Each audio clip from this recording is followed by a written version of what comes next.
to solve the problem.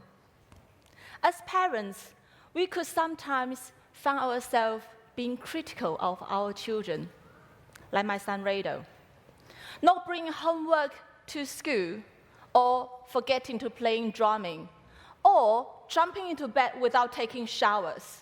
Those are common frustrations, but easily drive us crazy, especially after a long day of work. Like in the books he reads, I wish I have a magic wand and cast a spell to solve all his problems. If I were to ask, if your child is perfect, you may raise your hand and say yes. If you did, it would make me think my son may have come from another planet. Good, no one raised your hand. So I believe most of you are raising a flawed, imperfect, wonderfully normal children, like I did. I know all children have shortcomings, this or that. So as parents, we should choose our battles wisely. Me and my son have been waging wars against each other. I hear you may ask why. The dreaded written homework assignments.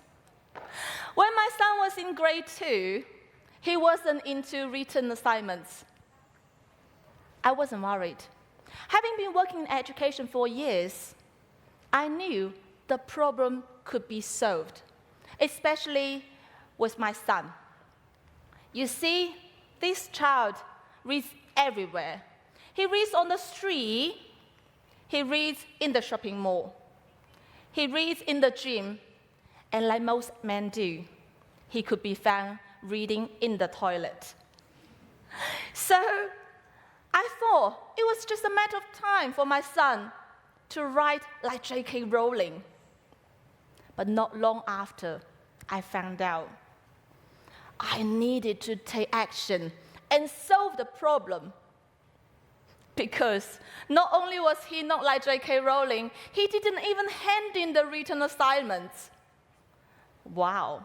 So I talked to him.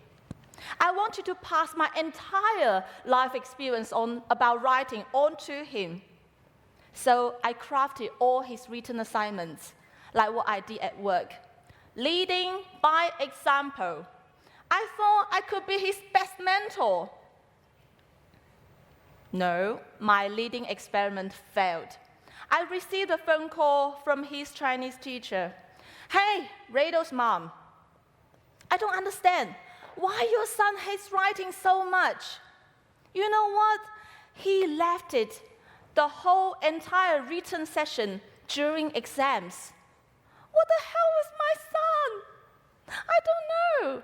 So my anxiety bell started to ring loudly. Bang, bang, bang. What could I do? I need to solve the problem. I needed to solve the problem now. So I had several talks with the teacher, and I bought several books on the subject.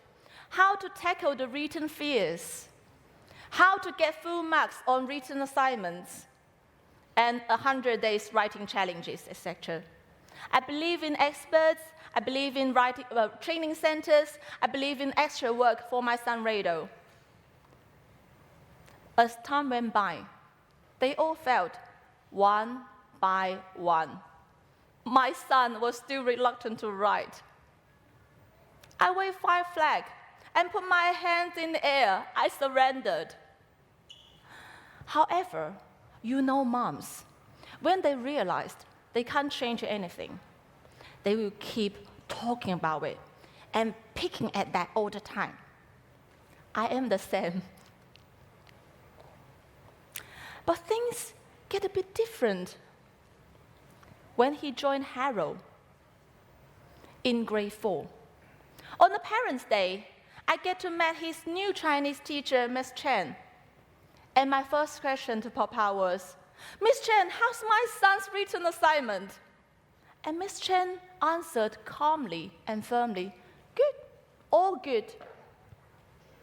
Out of my expectation, but problems are solved. I could finally rest on that. And my son Rado has regained his peace after 2 years. And then 2 months later, Rado came home and said to me, "Mom, you know what? I'm not afraid of written work. In fact, I love it now." And my recent written assignment was about the dog we met in the park, blah, blah, blah. Wow, I was curious as a mother and as an educator. What had changed inside him? And what helped him to overcome his fears of writing? Not only Miss Chen has superpower, there must be some other things beyond. While I was searching for answers, I read a story on the newspaper about 2 gardeners raising roses. Gardener A was eager to have the most blossoming roses in the garden, so he checked on the buds every day. And when the buds grew, he got worried. And in the end, he put a plastic bag on the top and wrapped the buds to protect them. On the other hand, the gardener B was checking and looking after the roses as well. He made sure all his plants had 5 hours of sunshine every day and was careful not to have too much moisture in the soil. He checked on the buds as well as the stem and the leaves and the roots. In the end, he has the most blossoming roses in the garden. Suddenly, I realized I was gardener A. I was the one killing all the buds. I carried a magnifier and zoomed in to focus on one single aspect of my kids' growth. On the other hand, teachers at Harrow have set a very good example for me. They nourish the children with 100% of acceptance, appreciation, and encouragement. When their basic requirements are met, all the power was generated from the inner self. Yes, I said to myself, I should calm down and nourish my roses in the natural way. I should nourish my roses as a whole plant. So when my kid forgot to do morning exercises, I smiled and said nothing. When he wanted to skip one basketball lessons, I would smile and say nothing. And when he showed me a terrible calligraphy work, I would smile and say nothing. It wasn't easy at all for a perfectionist like me. But I know I don't need all the buds. And recently, he came back and said loudly, "Mom, you know what? I am going to participate in the election for deputy head of the Students' Union." What? I knew he's confident. I didn't know he was that confident. And then he continued calmly, "I know I'm not going to win, but I want to try." Look into his eyes, I can feel my pride dancing inside of me.